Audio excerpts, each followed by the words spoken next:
Linda xin kính chào các bạn. Hôm nay Linda làm clip này để nói là khuyên bé Santhanda với lại mọi người ở Rạch Giá đừng có làm clip gây gổ nhau nữa. Thì Linda cũng cảm thấy là rất là buồn khi mà các bạn cứ gây nhau hoài như vậy. Nhưng mà nói thì nói vậy thôi, nhưng mà riêng về Santhanda chị nói em nghe nè. Chị không biết là sao, nhưng mà theo chị nghĩ là em chắc cũng có ý bên vực chị thì em lên tiếng, nhưng mà thôi chị cảm ơn em. Bởi vì cái chuyện của chị với Lan Anh á, thì hai chị đã giải quyết xong rồi. Chắc cũng không cần em phải đá động cái vấn đề này nữa để lôi ra chửi nữa đâu. Nhưng mà em dở lắm. Cái clip đầu của em á, em coi lại kỹ đi. Em đừng bao giờ mà em dùng từ mà tao thay mặt mấy con đĩ BD ở Sài Gòn chửi mày. Em nói câu đó là em hoàn toàn sai. Thật sự. Ủa nếu mà mấy chị là mấy con đĩ BD thì em là cái gì BD? Em là công chúa BD hả? Nhưng mà dù sao thì cũng cảm ơn em, thì cũng chắc có lẽ là em bức xúc em nói vậy thôi đúng không? Nhưng mà có gì thì có. Thì thôi thì bây giờ thì chị nói như thế này nha.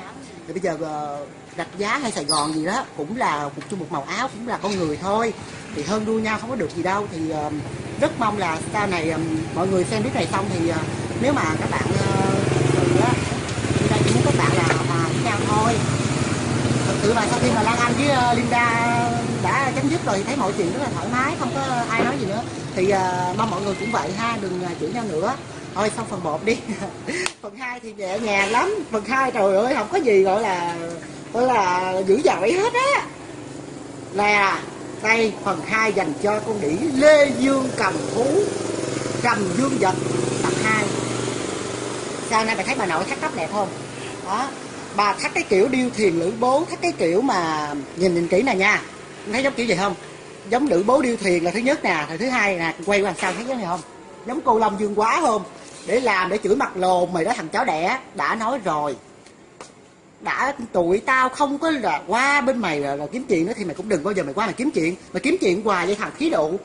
Trên đời này tao nói mày nghe, còn rất là nhiều mảnh đời bất hạnh, còn rất là nhiều mảnh đời gọi là cơ nhỡ, đúng không? Thì mày hãy để dùng cái thời gian đó đó, có thể là mày làm từ thiện, mày làm từ thiện để mày để đức sau này cho con cháu mày ha. Cái thứ khốn nạn của mày thì tao không nói nhiều nữa. Thật sự á, đó là vậy.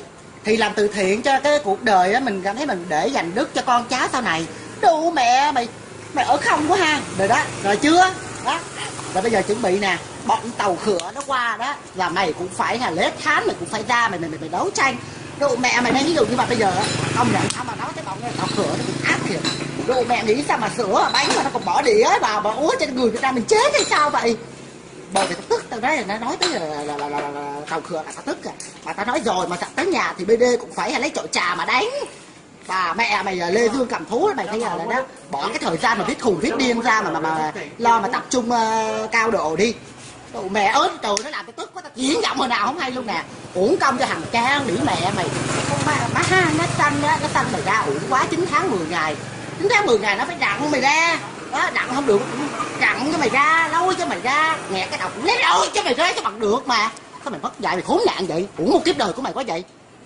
Từ thiện thì mày không đó làm, mày đó làm cái chuyện âm hồn âm binh vậy nè. Thì bây giờ là nói cho mày biết, lần này là lần cuối cùng đó, là nói nhẹ nhàng cho cái đầu óc của mày nghe thôi nha, quả ốc chó. Kể từ nay tụi tao không làm clip chửi mày nữa rồi đó. Tao mà còn thấy một cái status nào của mày mà nói về BD nữa thì lúc đó mày đừng trách sao biển xanh lại mạnh. Cái thứ của mày đừng cho chết, cái thứ của mày tốt hơn á là treo cổ mày lên nóc nhà á, treo cổ mày lên cái nước mắm con cua, nước mắm mà loại thúi nhất á, nước mắm mà loại 1.500 bình nó chế vô cái họng lồn của mày cho mày uống cho mày lòi háng mày ra. Bệnh trĩ bệnh đồ hả, đủ mẹ mà cái thứ của mày nha. Đi máy bay lật, đi xe ngoài đường bị container cán chết nha, cái thứ bỏ cái tật đó đi, rồi tao không có rủa nữa. Đủ mẹ mày, con cháu đứa nào cũng thương ghét tật xạo lồn nha mày. Thôi thì nói xong vậy thôi, chúc mọi người buổi tối vui vẻ và mong là các chị em ở Sài Gòn đó bởi đạp nó cán cũng chết rồi, đừng nói container hòa bình với nhau nha. Đừng gây gỗ nữa thì Linda sẽ rất là vui. Cảm ơn mọi người.